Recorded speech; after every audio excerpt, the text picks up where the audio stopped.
Literally, the first thing we did was call the FBI. I've met with the FBI twice today. That's the whole thing. Now you see people out there talking, oh, there's hundreds of fights under it. It's total bullshit.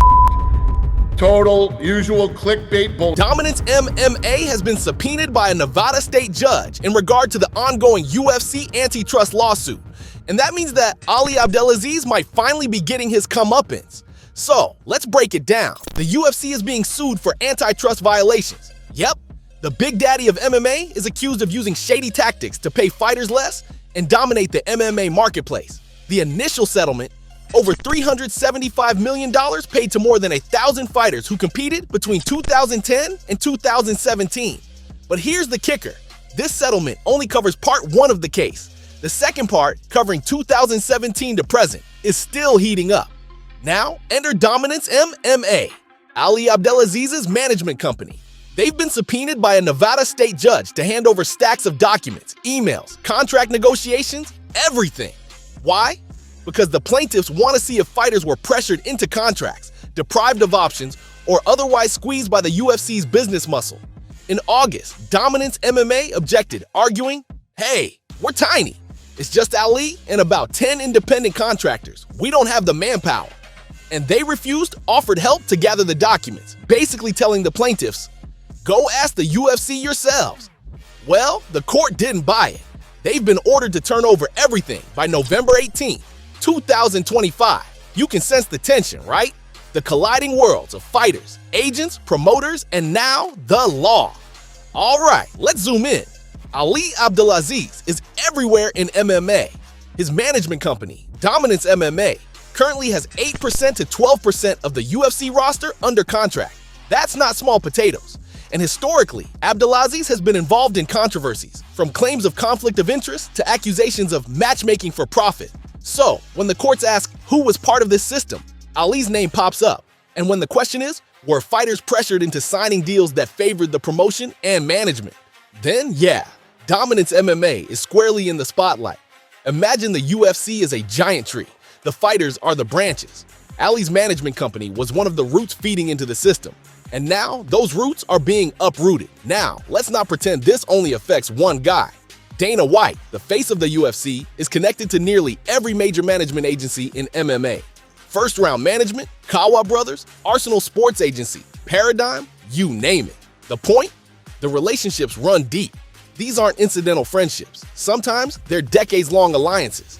That means the network may be as significant as the actors. If agents, management firms, and the UFC are all part of a club where the gates swing a certain way, well, that raises some uncomfortable possibilities. In one corner, you've got the UFC. We run the fights, we pick the stars, we set the rules. In another corner, you've got the agents. We bring you talent, we negotiate on your behalf. But if those two corners belong to the same gym, that's when things stop being sports fair and start being business rigged. What could come out of this? A few scenarios. 1. Fighters get more power, more freedom, better pay. The whole setup gets shaken. 2. The UFC pays big fines, or worse, faces criminal charges, and the system realigns.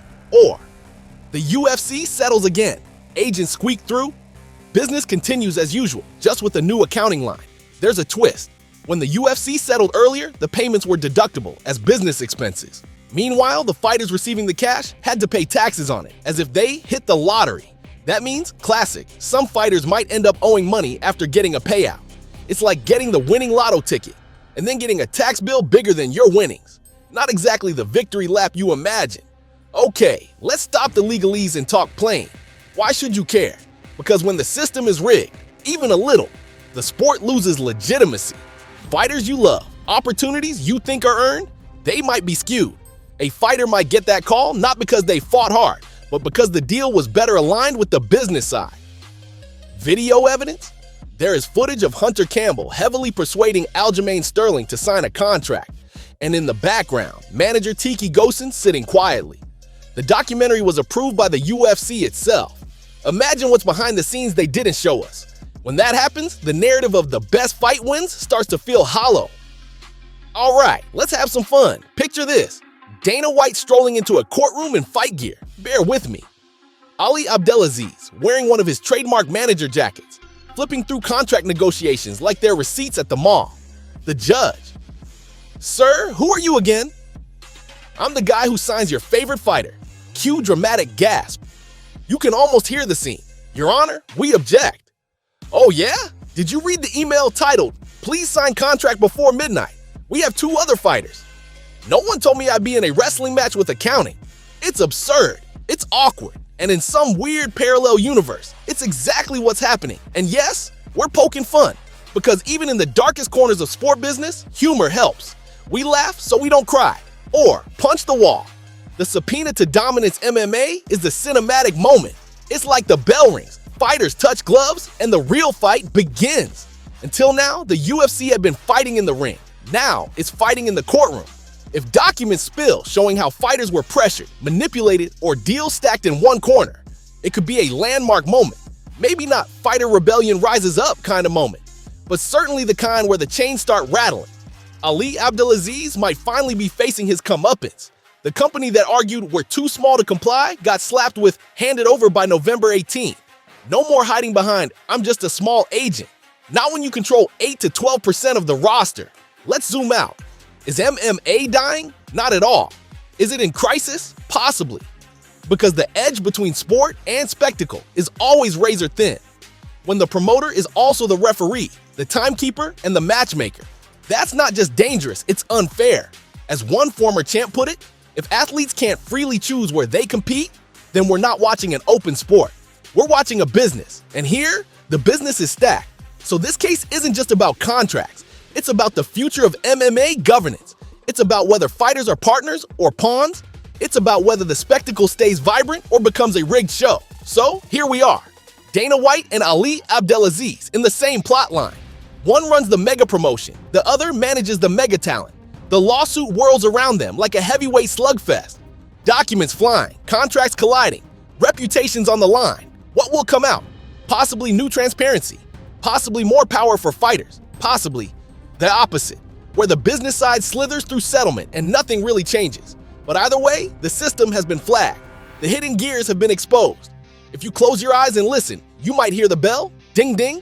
The next round begins, and folks, we'll be watching. So, thanks for riding along. If you enjoyed this dive, hit like, drop a comment. Tell me what you think about the lawsuit. Is the UFC the monster? Is Ali a pawn? Are fighters the real victors or the real victims? Let me know below. I'll leave you with this. Sports is supposed to feel fair. When it stops feeling fair, it stops being fun. And right now, the gloves are off, the paperwork is flying, and we're all ringside. Until next time, keep your popcorn ready.